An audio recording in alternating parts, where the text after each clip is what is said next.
Oi, leitores, bem-vindos ao canal Leitura Lise. Cá estou eu novamente para conversar sobre esse assunto que a gente ama, livros. E no vídeo passado eu falei que eu ia postar com mais frequência, assim que eu terminasse de ler o livro que eu tava lá no meio das minhas 1000 metas de leitura de maio, eu ia vir falar com vocês. Eu li mais livros, só que o que acontece, gente, aqui na minha casa ele é um pouco complicado de gravar vídeos e no horário que eu tenho disponível, né, que são as manhãs. E por quê? Motivo único, maior e gigantesco é o barulho. Gente, a minha rua é uma rua bastante festeira, né? De vez em quando o vizinho coloca ali um som super alto, músicas variadas, tá, gente? E também, para completar, tem uma obra aqui perto de casa que fica com um barulho assim gigante. Inclusive hoje eles estão em obra. Eu espero que a instrumentação que eles utilizam não atrapalhe aqui o áudio. Eu falei, não, eu vou logo postar, porque se eu ficar esperando muito, vai passar maio, eu não vou falar das minhas leituras e a meta que eu tinha, enfim. Por isso que hoje eu acho que tá um pouco mais tranquilo para gravar esse vídeo. Então, sem muitas delongas, quero conversar com vocês sobre o livro incrível que eu super amei, que é o Véspera, da Carla Madeira, que eu li em maio e tava lá nas minhas metas, né? Não sei se vocês viram o vídeo passado. Vou mostrar aqui pra vocês a foto da Carla, certo? Gente, esse aqui é o terceiro livro, né, da Carla Madeira, assim, publicado. Primeiro foi o Tudo é Rio, depois veio Na Natureza da Mordida, A Natureza da Mordida, e aí depois veio o Véspera. E o que eu posso falar, né? Eu já fiz uma resenha aqui para o Tudo é Rio, que foi um livro que eu gostei bastante, eu gostei muito do Tudo é Rio, mas achei que tem sim alguns pontos controversos, por exemplo, o final, né? E muita gente conversa que pergunta-se e questiona-se, né, se gosta realmente daquele final, assim, né, trocando, né, conversas com quem já leu o livro também, porque fica aquela sensação de romantização da violência, né, que não sei se é exatamente um tipo de romantização, acho que não, acho que ela retratou ali uma realidade brutal que muitas vezes acontece, em que um perdão ele é dado de uma forma muito, como eu posso dizer, polêmica, né? Mas enfim, hoje não vamos falar de Tudo é Rio, é um livro que eu gostei muito das frases e tudo, apesar de ter esses outros pontos. Mas o Véspera, gente, o Véspera eu gostei muito mais do que de Tudo é Rio. Eu me apaixonei pela leitura de Véspera, eu achei assim muito melhor que Tudo é Rio. Incrível, eu acho que a Carla Madeira ela tem uma capacidade única de contar histórias. Ela, assim, como eu já falei, na nossa literatura a gente tem muitos autores que falam, que escrevem sobre situações de reflexão, né, muita da subjetividade, do autoconhecimento, autodescoberta, né, como Clarice, né, que assim são aquelas reflexões assim muito gigantescas que explodem o nosso cérebro, que eu amo, né? Tanto que Clarice é a minha autora nacional favorita. Mas eu também amo uma boa história. Sou apaixonada por boas histórias e Carla Madeira conta uma história assim como pouca, gente. Ela é sensacional para uma narrativa, porque não é só uma história muito boa, ela é muito bem contada também, muito bem escrita. Mas enfim, o que fala Véspera? Inclusive esse título eu achei assim de uma sabedoria incrível. Lembrando, antes de mais nada, que eu não fiz nenhum tipo de roteiro. Eu vou falar tudo que eu for me lembrando aí, que eu achar interessante falar da leitura para vocês, como eu já havia dito que ia ser esses vídeos aí das leituras de maio. Então, o Véspera ele vai começar com uma cena que é complicada também, que envolve maternidade, é uma cena brutal. É uma mãe que ela tá super estressada e é muito bem narrado, muito bem descrito essa ambientação do motivo dela estar muito estressada com o filhinho dela, de apenas 5 anos. E aí, o que acontece? Num desses repentes de super estresse dessa mãe, ela tá no trânsito, levando a criança para a escola. E aí ela tá tão estressada que ela toma assim, ela meio que surta. Ela tira o filho de dentro do carro e arranca com o carro e deixa ele lá na rua. Só que ela se arrepende meio que imediatamente, vai dar uma volta no quarteirão, só que tem semáforo, tem trânsito, tem uma série de coisas. E quando ela volta para ir buscar a criança não está mais lá. Então pronto, já fiquei paralisada, em choque com essa primeira cena. Já fiquei assim, desesperada, né? Não conseguia largar o livro porque eu queria saber onde é que estava a criança. E aí a gente fica o livro inteiro tentando descobrir cadê essa criança. Ok, não vou dizer pra vocês a resposta e se a criança aparece ou não, porque senão seria um grande spoiler. Mas em paralelo com esta história dessa mulher, dessa mãe super estressada, que é uma mulher extremamente infeliz no casamento, que a gente vai conhecer a história dela no livro, a gente tem o processo de crescimento, de amadurecimento de dois irmãos que nasceram gêmeos. Primeiro de tudo, gente, a Custódia era uma mulher muito religiosa, né? Uma mulher de uma família muito tradicional.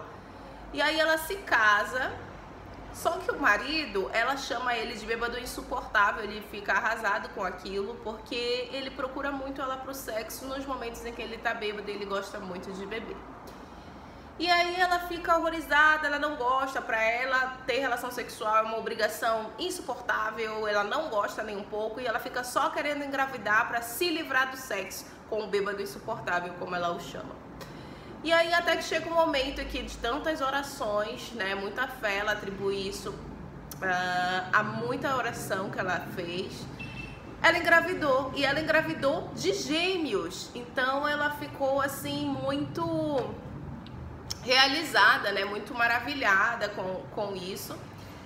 E aí ela disse pro marido que ela não podia mais ter relação sexual, só que ela mudou totalmente o comportamento dela com o marido, que já não era bom, mas ficou ainda pior. Então ela não queria mesmo conversa com ele, ela botava ele pra lá, ela não queria papo com ele de jeito nenhum, então eles não se davam nem um pouco bem.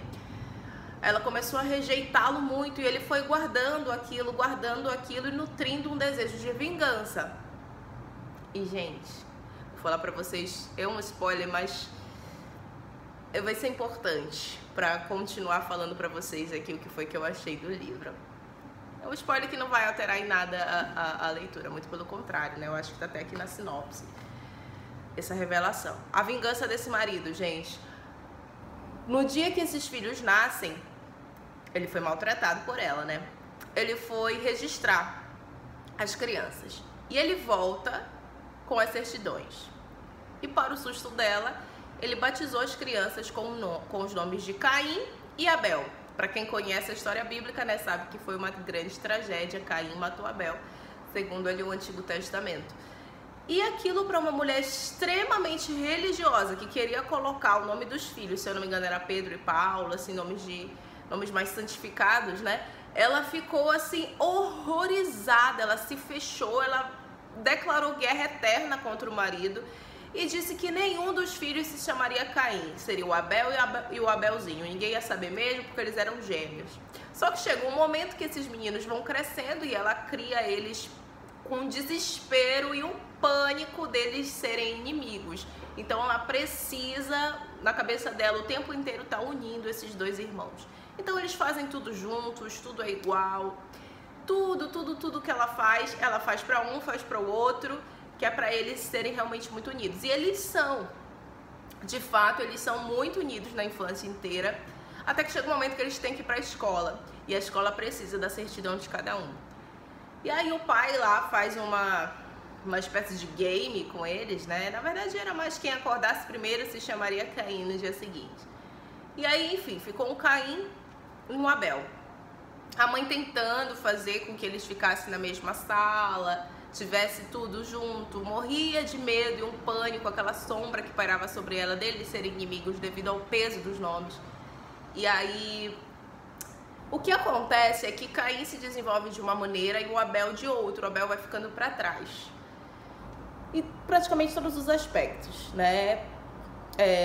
Em termos de amizades, o Abel é de poucos amigos, o Caim tem muitos amigos. Desculpa, gente, estou com um pouco de alergia. Vocês sabem que não tem edição aqui, né? Também, o Caim, ele se apaixona por uma menina muito importante também ali no livro. E aí, só que o Abel, ele nutre uma obsessão por essa menina, desde que ele a viu a primeira vez. Obsessão mesmo, até que tem cenas assim que são bem chocantes, que eu não vou falar pra não dar spoiler. Mas o que acontece basicamente é isso, o Caim super feliz, se dando bem em todos os aspectos e ficando com a musa dos sonhos do Abel, que ele sempre nutriu obsessão. No decorrer da vida, o Abel acaba se casando com a melhor amiga dessa namorada do Caim, que é a mãe que abandonou o filho. Então, o filho abandonado é filho de Abel também. E aí a história vai se desenrolando nessa trama, no tempo, digamos, tempo presente e o tempo passado, né? Para você entender ali a história de Caim e Abel e das suas respectivas esposas e da família. E assim, o que eu posso falar sobre isso? É que o final é completamente incrível. É chocante, mas é incrível o fim. Eu achei assim que foi um fim muito bem construído.